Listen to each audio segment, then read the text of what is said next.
Credit cooperative society में किए गए सदस्यों के निवेश की सुरक्षा के लिए बहुत ही सख्त कानून और नियम बनाए हैं, जिनका क्रेडिट कोऑपरेटिव सोसाइटी को हर हाल में पालन करना पड़ता है। भारत सरकार द्वारा बनाए गए multi state cooperative society act 2002 की धारा 66 के अंतर्गत कोई भी सोसाइटी अपने शेयर्स को गिरवी रखकर उधार या अग्रिम नहीं दे सकती। इसके अलावा कुल जमा राशि का 10% शेयर पूंजी एवं रिजर्व फंड के रूप में हमेशा सुरक्षित रखना पड़ता है। इन सभी बातों के लिए हमारी सोसाइटी पूर्ण रूप से वचनबद्ध है।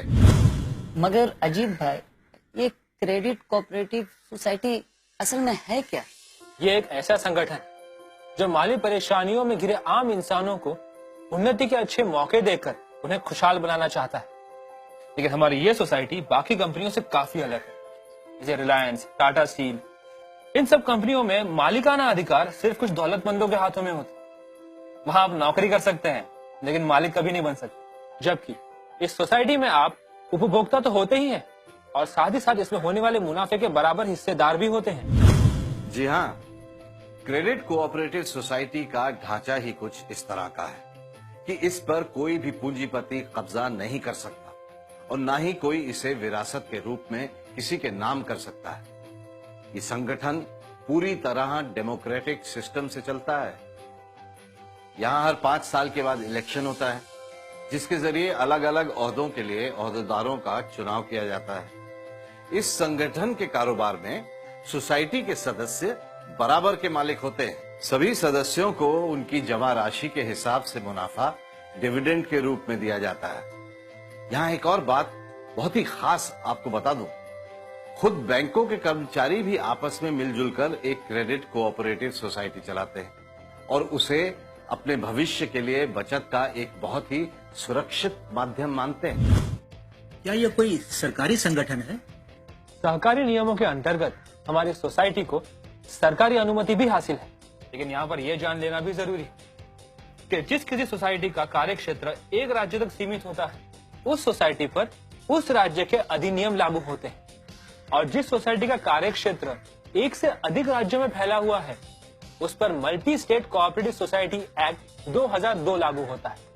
और जिस राज्य में कोऑपरेटिव सोसाइटी एक्ट नहीं होता, वहां सेंट्रल गवर्नमेंट का सेंट्रल कोऑपरेटिव सोसाइटी एक्ट 1912 लागू होता है। अरे वाह, तब तो ये सोसाइटी एकदम लीगल है। जी हाँ, लख बाकायदा भारत सरकार के कृषि मंत्रालय द्वारा पंजीकृत हुई है। पंजीकरण के समय रजिस्ट्रार द्वारा बताए गए उप नियमों तथा समय समय पर रजिस्ट्रार द्वारा किए गए संशोधन के तहत ही ऐसी सोसाइटी को काम करना पड़ता है।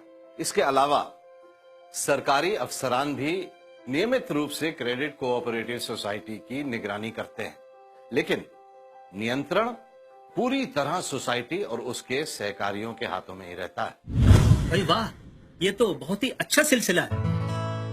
बात तो समझ में आ रही है, पर एक सवाल है, क्या दूसरे बैंकों की तरह इस सोसाइटी ने भी आरबीआई का लाइसेंस लिया है?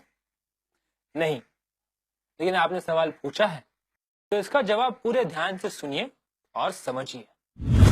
आरबीआई, आईआरडीए या सेबी का क्रेडिट कोऑपरेटिव सोसाइटी से कोई रिलेशन नहीं है।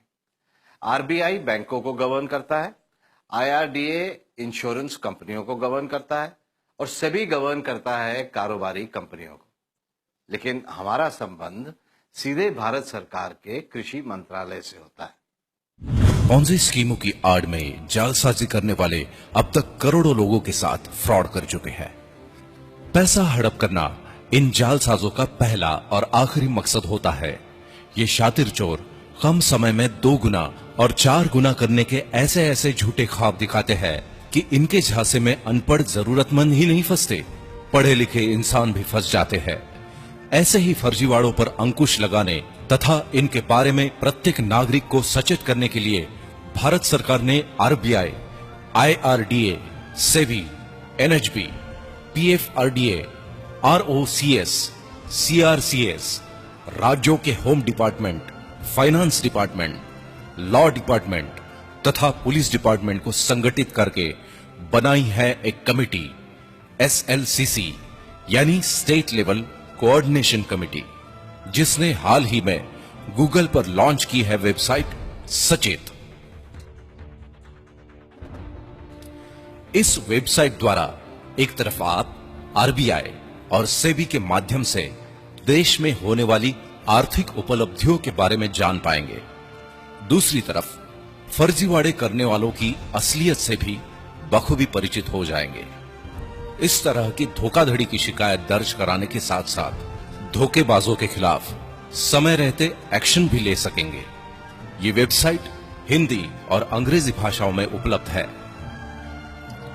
हम आरबीआई और उनके सहयोगियों के शुक्रगुजार हैं कि उन्होंने ये कारामद वेबसाइट सचेत लॉन्च की। अपना पैसा कहां इन्वेस्ट करें, किस कोऑपरेटिव सोसाइटी में आपका निवेश सुरक्षित रहेगा, इस तरह की भी तमाम जानकारियां आपको मिलेगी वेबसाइट सचेत पर। एक क्रेडिट कोऑपरेटिव सोसाइटी अपने सदस्यों से आरडी, एफडी, एमआईपी, बचत खाता आदि के रूप में राशि स्वीकार कर सकती है और जरूरत पड़ने पर उन्हें लोन भी दे सकती है। तो फिर इस सोसाइटी में और बैंक में अंतर क्या है?